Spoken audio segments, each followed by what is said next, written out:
Okay, hi there everybody. Here we have a CPE writing. This is part 2. Okay, it's an article. Write an article describing an important event in your country's history. Write the article from the perspective of a person watching or participating in the event. I was there. This article was written by Roland Simon.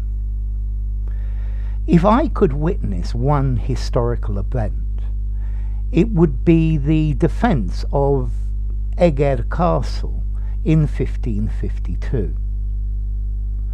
It was one of the most heroic part of tumultuous course of history of my country.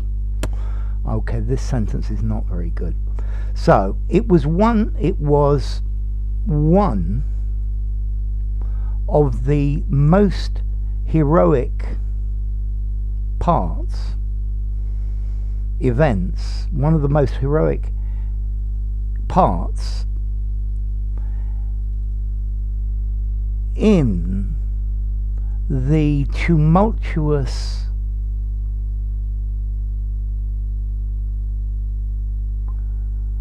course of history of my country. It was one of the most heroic parts of my country's tumultuous history. Yeah, it was one of the most heroic parts in the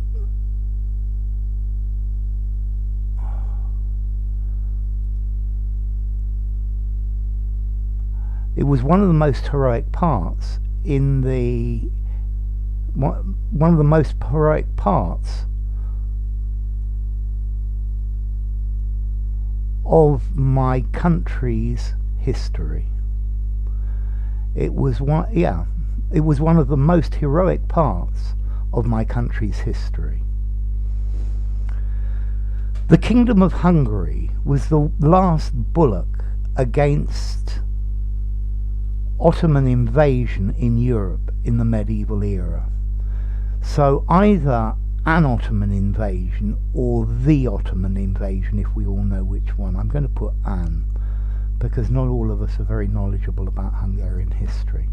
The Kingdom of Hungary was the last bulwark against an Ottoman invasion of Europe in the medieval era.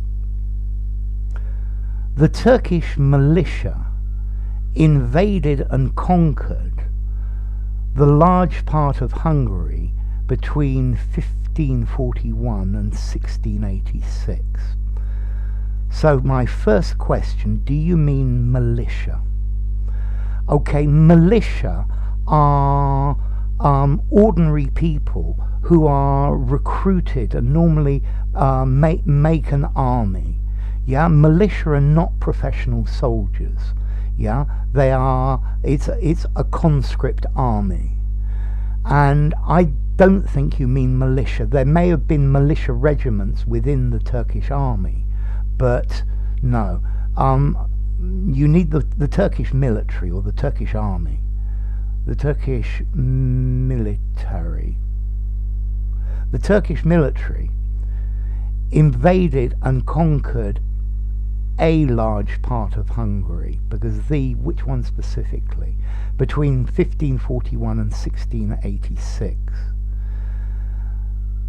They decimated a significant number of the population, and complete villages are annihilated. Okay, having looked at this, I know how you're putting this together, and I believe this first bit,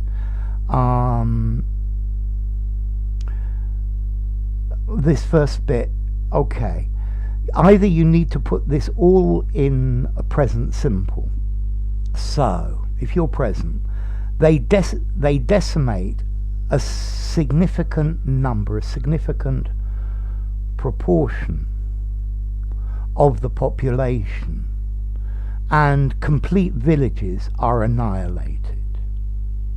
Moreover, local young boys are captured and brought up as their loyal troops, and this kind of practice was prevalent. Wow, this is not a good sentence either. Are annihilated. So, let's see, let's try it a different way. Moreover, a common practice of the Turks is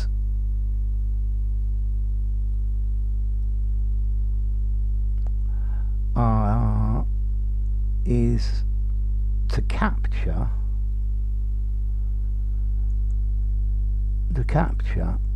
and bring up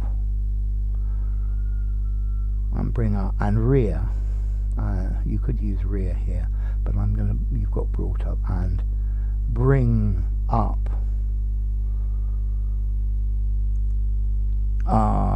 local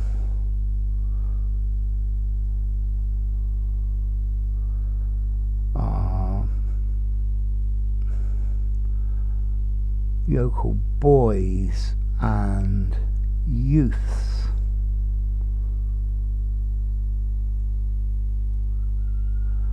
and train them to be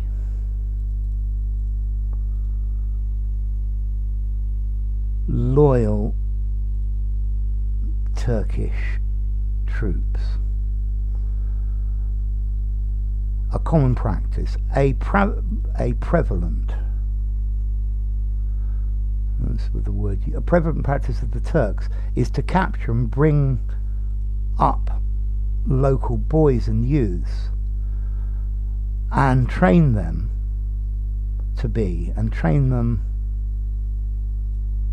as loyal Turkish troops. Okay, that then makes this then makes sense. Let me read it again. A prevalent practice of the Turks is to capture and bring up local boys and youths and train them as loyal Turkish troops. Although the savage subjugators of the Pasha outstripped daredevil residents, in many occasions Hungarian people displayed their indomitable spirits and they were able to achieve success. Not so good again. Okay, so although the savage subjugators of the Pasha outstripped the daredevil residents in their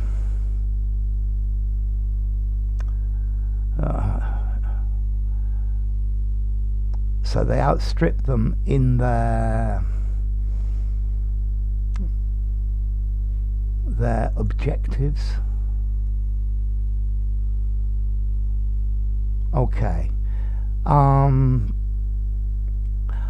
Although the savage subjugators of the Pasha outstripped the daredevil residents, yeah, there's a good way of doing this. Militarily,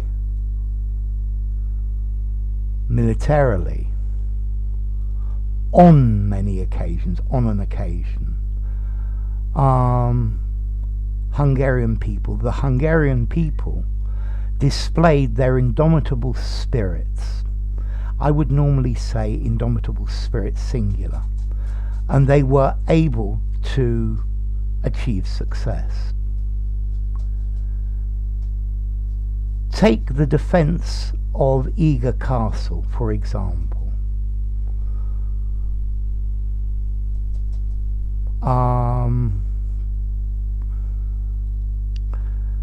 An action in which the Hungarians successfully protect their homes. So Eger Castle has been perched, is perched on a hill which has withstood the test of time. It's perched on a hill. It's perched on the top of a hill. On the top of a hill. Eger Castle, okay, on the top of a hill. I think instead of which, and it has withstood the test of time. Okay, so here you really get into the first person. So deep is the silence. Well done, you've got this inversion. So adjective is, good, the noun. Yeah? Okay, so deep is the silence that we can hear a pin drop among the thick walls.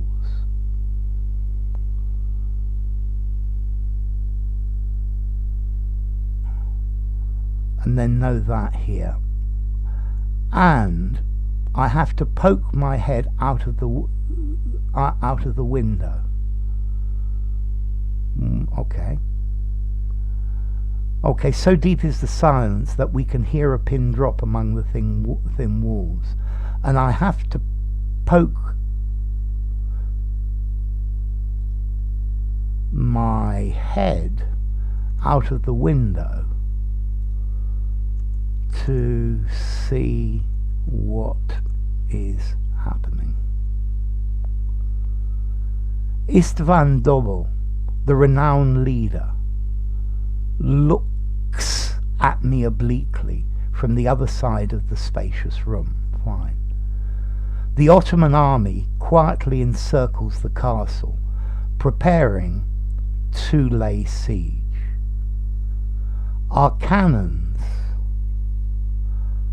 are gazing at them from the battlement. I think I'd probably make it plural, battlements. And they are ready to break the promise of silence. So they are ready to break the promise of silence. I think promise I don't like at all. To break their silence and emit death to our foes at any time, at any moment, yeah, at any time. Okay, our cannons are gazing at them from the battlements, and they are ready to break their silence and emit death to our foes at any time. The sparsely dotted tents inhibit any escape routes. The sparsely... Okay. The sparsely dotted tents. So let me just try this. The tents, sparsely dotted here and there, inhibit any escape, block any escape routes, hinder, slow any escape routes.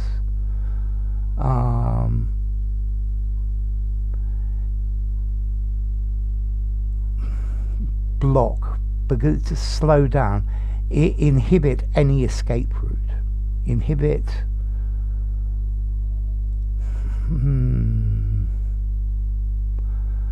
the chance of using any escape routes. We vigorously refuse the Pasha's ultimatums. That's quite nice. That works quite nicely with the semicolon.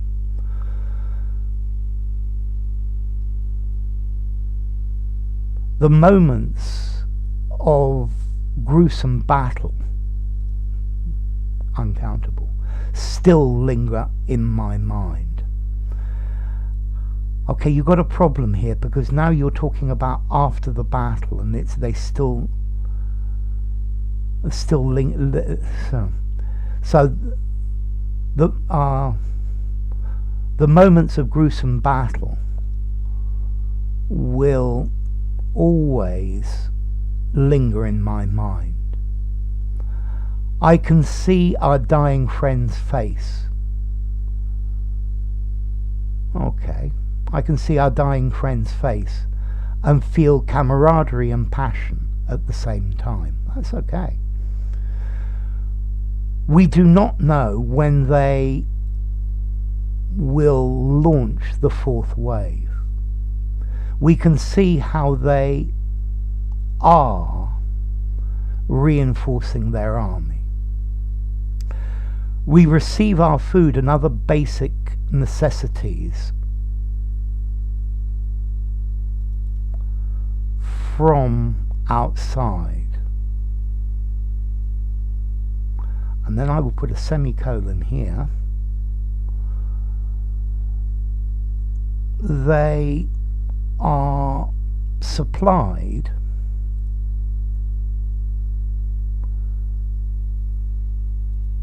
through a tunnel until all of a sudden it is discovered. When our foes go ahead in front of the castle, we must explode the tunnel. Well, firstly, explode the tunnel. No, blow up. We must blow up the tunnel. So go ahead in front of the castle. When our foes go ahead in front of the castle, when our foes capture the area in front of the castle, we must blow up. So it's going to be better have to. We have to blow up. We are forced to. We have to. Look at the difference between have to and must. We have a traitor among us, and I have just been commissioned, because otherwise just commissioned, slightly commissioned. No, I've just been commissioned to find this person's identity and to punish them with death. I need to ensnare this betrayer in my trap. I need to lure him into my trap, but I need to ensnare this betrayer. I think into is going to work. I'm going to leave it. Into my trap. In conclusion, not only is Eger Castle a landmark of Hungary, so a landmark in Hungarian history,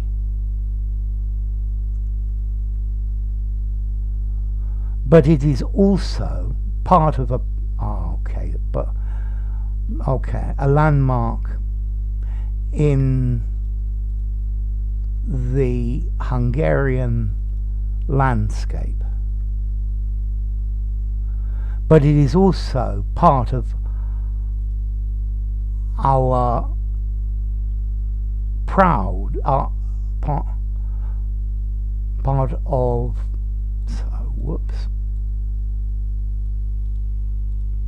part of our proud Hungarian history. They protected their territory, no matter how mighty the enemies might be, and how numerous they are. We can be victorious if we believe in ourselves. Okay, so what do I say? You answered the question, yeah. You had problems with tenses the whole way through this. I think so. Answering the question, I think probably 4 out of 5, because you've given a first-person view of the events. The vocabulary is quite good, although you've got some mistakes in it, but there are lots of good vocabulary words. I think I would give that probably 4 out of 5. The major problems here are continuity and mistakes. Let's see, how cohesive is it? As you noticed, I had a lot of problems reading this. How cohesive? I think probably 2.5 out of 5. Yeah, because I got to lots of places where I just had to change it, and there are lots of mistakes with bits where I just don't understand what's going on. I think again 2.5 out of 5. You have got some good things on your side. Not only is an inversion, you did well, you got so deep was the silence, but that's only a tense change. So you've used some quite adventurous grammar. I think you could have probably gone further with it. So what do I say overall? It's an interesting read, but the quality, particularly in places with the mistakes and the lack of understanding, is not very good. I think overall I'm going to give it 5.5 at C2. I'm going to give it a C pass. Yeah, you've done much better ones, but the major problem with this is the readability, the understandability, mistakes in tense and things like that. So okay, it's a pass and well done for that, but I know you can do better. So thank you everybody for watching. Bye for now.